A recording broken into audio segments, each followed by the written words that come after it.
Now, I know this is probably not something you guys were expecting, especially considering that I said in my most recent video, the next video you would see would be a showcase. However, we have to talk about this because it's becoming incredibly apparent that something needs to change, especially when it comes to this. Orville D is our brand new anniversary character. He literally just came out about a week ago. And it's no surprise, a lot of seasoned players for GS are calling him absolutely garbage. Which you may be like, wait, what? How is that possible? Literally, he was one of the best characters in the game whenever he released in JP. He has kind of stood the test of time to an extent, because if you don't have other options like Fearin or whoever, like he's still great on Mono Light. So why in the world is he considered bad? I kind of already hinted at it. It's because of his timing.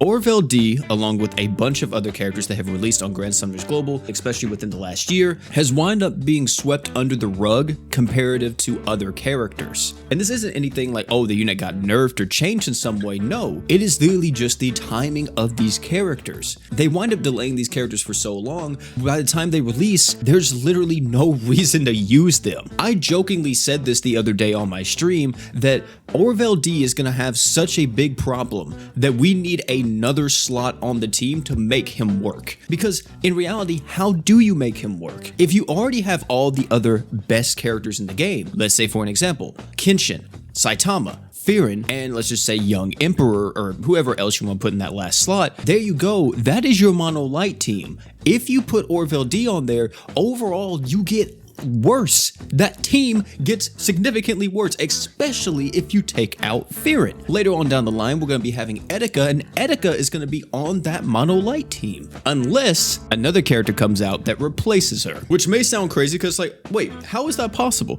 How is there going to be another character that comes out and replaces a character like this? How did it even happen to Orville D? Ladies and gentlemen, I would like to introduce you to the wacky world of Grand Summoner schedules. GS's schedule is so backwards that we wind up getting crossovers at the same time as JP, and we wind up delaying our actual schedule indefinitely just so we can have the same crossover at the same time. Crossovers are perfectly fine, and inherently I don't think that is the issue, but the timing of this stuff is absolutely screwing up every single unit that you have ever anticipated. There's no reason to get hyped for a GS character, because by the time they come out to global, they'll probably be power crept to all hell. Another character that will be coming out sometimes in global will be Shala, and at this point I'm thinking that we're gonna get a crossover character that does exactly what Shala does, or even does something better than Shala, and then there's no reason to even go for her. Like I've mentioned before, this issue is becoming more and more apparent.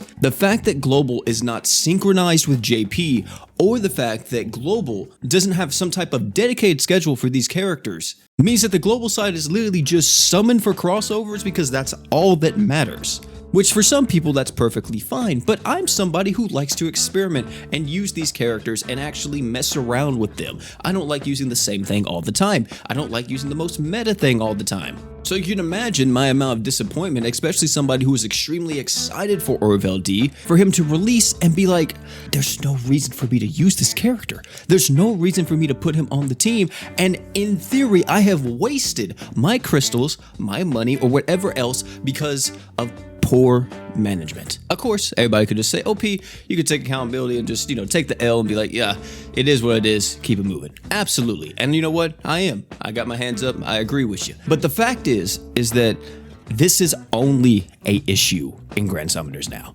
There are all these other gacha games out that used to have this gap between JP and global. And they had this issue as well, especially if they had any kind of same time release. And if they did have a same time release, they would purposely nerf the character. Do you guys remember Super Saiyan 4 Gogeta? Whenever he came out and Omega Shenron came out back in the day in Dokkan at the same time on JP and Global, and they didn't have a leader skill, because if they did, they would have broke the global side.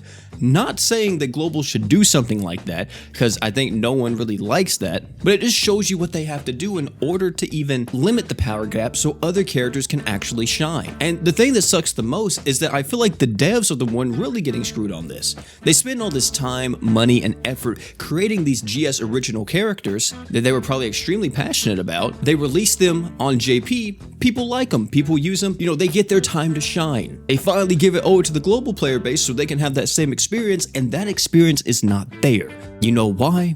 because that schedule is god-awful. Really, the best way to fix this issue and to make it to where every character has their chance in the spotlight, especially an anniversary unit, if this was just some random bozo, you know, I wouldn't even care. I wouldn't be making this video right now. But the fact this is Global's 8th anniversary unit, and you can't even use him on a team. On his best team, which should be Mono Light, where he can do big boy damage. We called him Big Daddy Orville. He's doing PP damage. He's a detriment to the team. Because if you got Fearin, why would you use Big Daddy Orville? There's a bunch of other characters too that you can use. You know, I'm just using Fearin here as an example, but it's true. It's ridiculous that this is even the case, and I just had to make this video. I had to vent, I had to talk about it, and I still want to do the Orville showcase, but I feel like this deserved its own spot. Maybe this mega update coming at the 10th anniversary for JP, it's gonna be like they're synchronizing Global and JP. I don't know. Maybe they don't have any interest in doing that. Maybe they don't have any plans. I just think that if you give Global the tools that JP has, like you guys have been doing in the past, at some point, even though it sucks and a lot of people hate it, you either have to accelerate the schedule so other characters can actually be used, or you have to synchronize it. Like, that's literally the only thing, because we've had this happen countless times. Countless freaking times. The next unit this will happen to. Maybe it's gonna be our 9th anniversary character, where they come out, but it's like, oh crap, we got Barney in the game already, and Barney's a god. Like, this man is completely broken. I already got this stuff off my chest. I know this video probably wasn't like super edited or anything. I still want to do the showcase videos, so that will be coming out either this week or next week. Just had to talk about that, man. I love Orville D. Let me just say, I've been using him and I think he's fun, but I do know that team building wise and everything else, it's like, damn, man, I'm having to like kind of weaken my team to even use this character. Either way, thank you all again, and last but not least, you guys already know, don't forget to drink water.